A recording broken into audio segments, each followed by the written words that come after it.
سلام دوستان، با کانال نیکاتاب خوش آمدید. همه ما میدونیم که مارها موجودات زهری و خطرناک هستند. تقریبا از 4 حصه تمام مارهای زمین زهر دارند و ترسناکترش این است که این خزندگان بعضا خیلی کلان و بدهیبت میشوند. بیایید با کلانترین مارهای دنیا که به نزدیکی در کامera ثبت شده‌اند شناس شویم. پس تا آخر ویدیو با ما باشید و لایک موندن را فراموش نکنید. тамошобиёни гиромӣ, агар шумо варзиши сарфаҳм равед, шумо на танҳо аз тамошои онҳо ҳаловат мебаред, балки дар муҳорибаҳои онҳо метавонед пул кор кунед. барои ин кора кардан шумо бояд дар ширкати 1x даромада ба ссилкаи дар зери ҳамин видео буда даромада регистратсия кунед. дар вақти регистратсия пурра гузаред ва инчунин промокоди некара истифода баред ва барои ин кор шумода 5000 рубл бонус дода мешавад бепул, яъне шумо медоред истифода мебаред. маълумоти бештар дар комментария закрепит карда шудагед. در این صحنه شما کارگران ساختمانی برزیلیا رو میبینید که در وقت کار با ماری کلانی 10 متره آناکوندا روبرو شدند. وزن این ماری کلان به 400 کیلوگرم میرسید. این خزنده به اندازه کلان بعد ترکیدن غار التامیرا بر روی زمین برآمد. این ویدیو را یکی از کارگران ثبت کرده است و درازی مار را از ویدیو دیدن ممکن است. شهروندان اندونزیا گفتند که کلانترین پیتونی دنیا را به چنگ آوردند. با گفته آنها این مار تا 14 متر درازی داشته و وزنش بیش از 400 کیلوگرم است. تا کدام اندازه راست بودن این سخنها معلوم نیست، اما با دیدن این مار در حقیقت اندازه وحشتناکش برای معلوم است.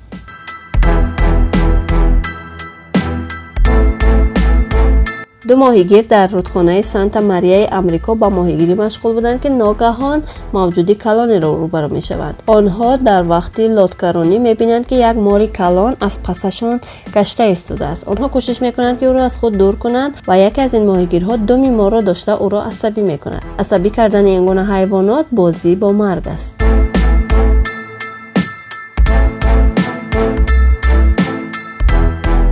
شهروندان هندوستان با دیدن این ماری کلان حیرت زده شده بودند. این خزنده کلان یک بز را پوره قورت کرده بود که در نتیجه به آسانی خزیده و به طرف جنگل رفته نتوانست. مردم با او یاری داده او را به جنگل می بردند. حالا این صحنه را تماشا کنید. پیتون کلان با یک پلنگ روبرو می شود. پلنگ می بیند که با این رقیب خود مقابله کردن نمی تواند و از شکار کردن او دست می کشد. اگر شما در کالیفرنیا زندگی کنید این صحنه را تیز میبینید. اینجا مردم یک پیتونی کلان را به چنگ آوردند. درازی مار با 5 متر میرسد. آدمان کوشش میکنند همراه این مار سلفی گیرند. اگرچه این مار به کسی آسیب نرسانده است اما خیلی خطرناک است.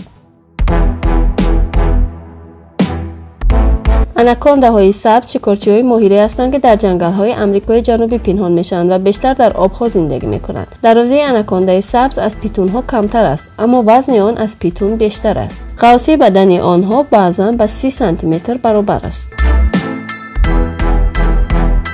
تیتانوبوها کلانترین مارهای دنیا بودند که در عصر دینوزورها زندگی میکردند و چندین سال است که از بین رفتند. اما با دیدن این ویدیو معلوم میشد که آنها هنوز زنده اند. بعضی‌ها میگویند که این ویدیو مونتاژ است. شما چه فکر دارید؟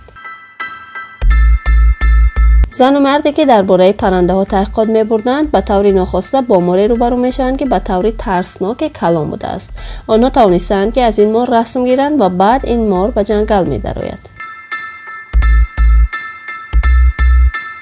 اگر روزی با منبع‌های سیاه روبرو شده تیز گریزید چون که آنها خیلی زهرناک هستند. اندازه مار به 3 متر و گاه به 4.5 متر میرسد. منبع‌های سیاه پس از ماری کبرا دومین ماری زهرناک جهان هستند، اما گاه وقت از ماری کبرا هم پیش میگذرند و جای یکم را میگیرند. حالا این ویدیو را تماشا کنید که از ورتالیات ثبت شده است و ماری که در کنار رودخانه در کامera ثبت شده است اندازه بزرگ و کلانی دارد. این مار خیلی ترسناک و وحشتناک است. در این صحنه آناکوندای کلانی رو میبینید که به خواب رفته است. آیا شما میدونید که قدرت فشرده کردن این مار به 16 کیلوگرم در 1 سانتی متر کوبی میرسد؟ اندازه کلانی این ماری ترسناک و حیرت انگیز رو ببینید. اگر تیتانوبوها زنده می بودند اندازه آنها چند برابر کلانتر از کلانترین آناکوندای جهان می بود.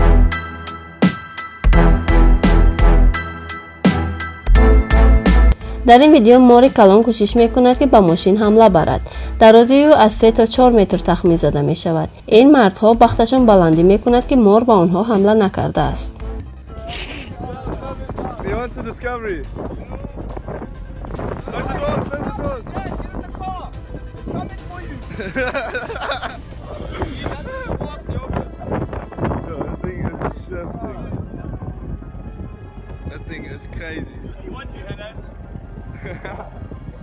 حالا به این رسم نگاه کنید.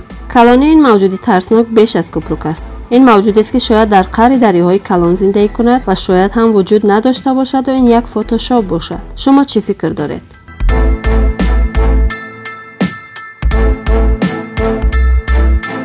در این صحنه مردها از درون لاتکه این مار را ثبت کردند. این مار در تنه درخت خوابیده است و از نور آفتاب لذت میبرد. اما عجیبش این است که چخیل این درخت با وزن مار تاب آورده است.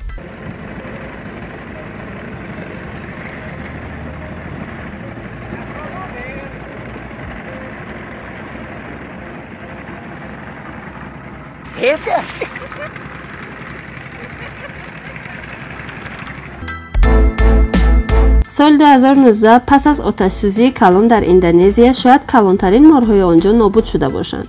در این آتش‌سوزی حیوانات وحشی زیاده جان باختند و هر کدام که توانستند از آنجا گریختند. در این میان مردمان محله جسد ماری را یافتند که در آتش سوخته بود. به گفته آنها کلانترین مار دنیا بود که با سبب سوختنش از روی خط مارها برآمده است.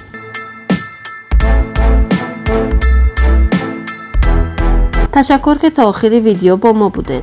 برای به خبر نماندن از ویدیوهای نوبتی ما به کانال ابونه شوید. لایک ماندن و زنگولچه را پخش کردن را فراموش نکنید.